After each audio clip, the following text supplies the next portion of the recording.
Do you know that collaboration was consistently ranked as one of the top skills that employers would like their employees to possess? And this is not without any surprise. Teamwork is something that helps organizations drive forward and realize their objectives. Yes, it is bright individuals who can shine every now and then within the organization, but very often it is a team of people who can bring the organization forward and shine together. That's why we're going to speak about teamwork and how we can make teamwork work in the 21st century. Nowadays, the whole entrepreneurial journey of coming up with an idea and realizing it is no longer a lonely experience. Nowadays, we collaborate with other people to bring ideas forward. So, how do we make the team work? Well, one aspect to consider is diversity. Diversity is known as an abundance of richness for ideation.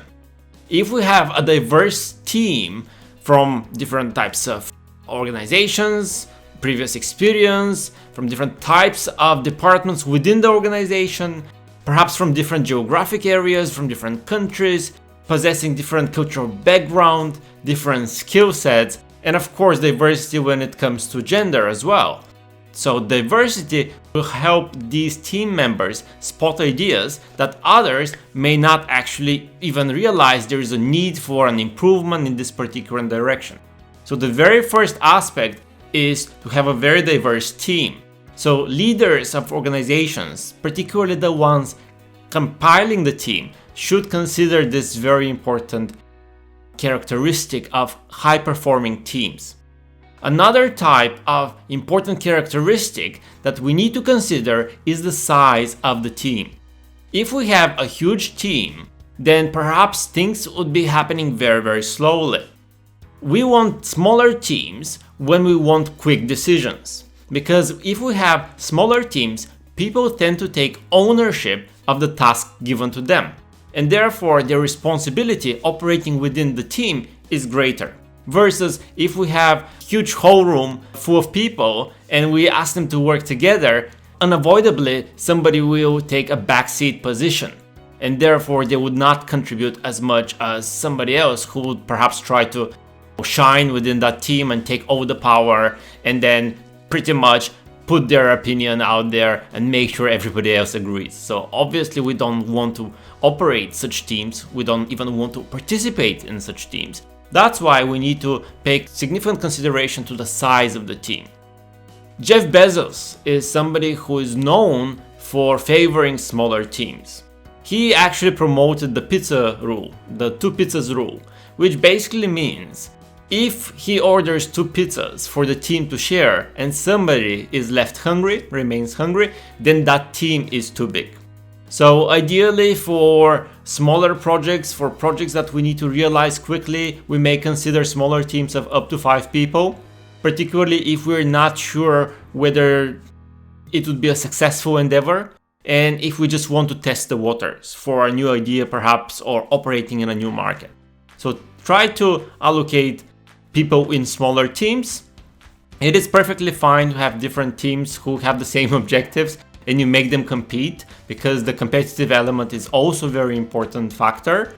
You want people to produce some results and they want to be recognized. So therefore you need to put all your attention into recognizing whatever positive outputs this team manages to produce. The third important characteristic is to allocate roles within the team.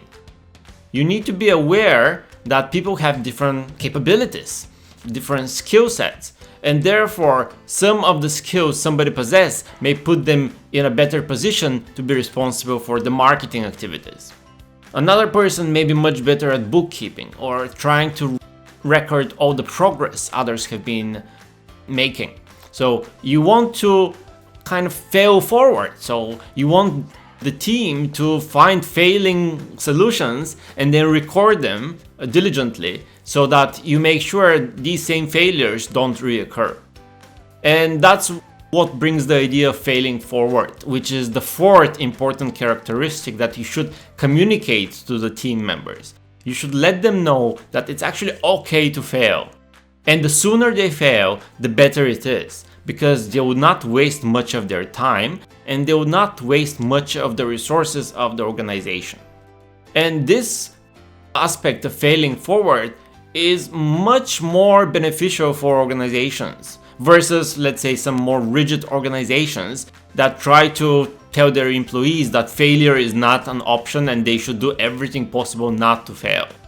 You don't want to be part of that organization, and you don't want to be, as a manager, creating such organizations. You want people to feel free to experiment, and of course, with experimentation comes failure. So this is very important to educate people that failure is an option. As a matter of fact, it may be a favorable option if it's done quickly, because then resources are saved and people can move forward to something that actually works. So the fifth important aspect here is to have a very flat structure for the team. And flat structures are particularly important in order to mitigate any sort of negative dynamics which may occur when people work together. Ultimately, teamwork is difficult because not everybody has the same level of interpersonal skills, and some issues may arise as we go forward with the group work, with the task, with the teamwork, etc.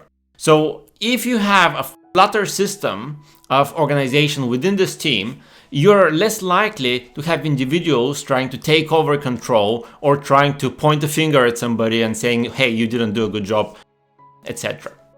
And perhaps a sixth aspect that I would like to share with you, although it's more of a bonus aspect, it's not a very formal one, but this is just the idea of communicating in a cautious way. When we work in a team, we should definitely try to downplay the use of I in our sentences, or the use of you in your sentences when you're talking to somebody. Because on the first hand, it appears that you're taking credit, I did this, I did that. And on the other hand, when you say you, it's kind of like really trying to manage other people, which is not ideal because then you want to show some sort of superiority.